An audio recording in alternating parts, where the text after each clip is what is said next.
এখানে নিশাপতি মাঝির কাছ থেকে কেনা হয়েছে। 2020 সালে উত্তর দিকে দেয়ালটা ধসে পড়ে যেতাম, পুরো মাটির বাড়ি। এইটা মাটি ছিল? হ্যাঁ, এখনো আছে তো, মাটিরই আছে। এখনো মাটির। ওটা দেখি দাঁড়ান তো, তাহলে একটা ছবি তুলে নিলে মাটির বাড়ি। কালীমোহন ঘোষ। কালীমোহন ঘোষ হয়েছে শান্তিদেব ঘোষের দাঁড়া, একটা ছবি বাবা। তুলে নেই দাদা। হ্যাঁ। তুললাম, রেডি। কালীমোহন ঘোষ। কালীমোহন ঘোষ, এবং তার স্ত্রীর নাম হচ্ছে মনোরমা। নিশাপতি। সন্তান থেকে নিয়ে পাকাপাকি ভাবে ওই বাড়িতে বাস করতেন। এই মাটির বাড়িটি তৈরি করেন যে সময় তিনি মাটির এবং বাড়ি তৈরি করেন। তার স্ত্রী মনোরমা এই সময় তাদের সন্তান নিয়ে পাকাপাকি এই বাড়িতেই বাস করতেন। মনোরমা চলেন।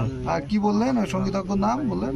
হ্যাঁ, ওই নিশাপতি মাঝির কাছ থেকে কিনেছিলেন। কালীমোহন না ঘোষ। ওই বাড়ির শান্তিদেব ঘোষ। শান্তিদেব ঘোষ। শান্তিদেব। ওনার বাবা হচ্ছে কালীমোহন ঘোষ। শান্তিদেবের স্ত্রীর নাম ছিল ইলা। শান্তিদেব ঘোষ। সেই অ্যারিস্টকের নাম তো। এখন ওই লোকজন কেউ থাকে না। থাকে লোক থাকে, সব গভর্নমেন্ট আন্ডার থেকে।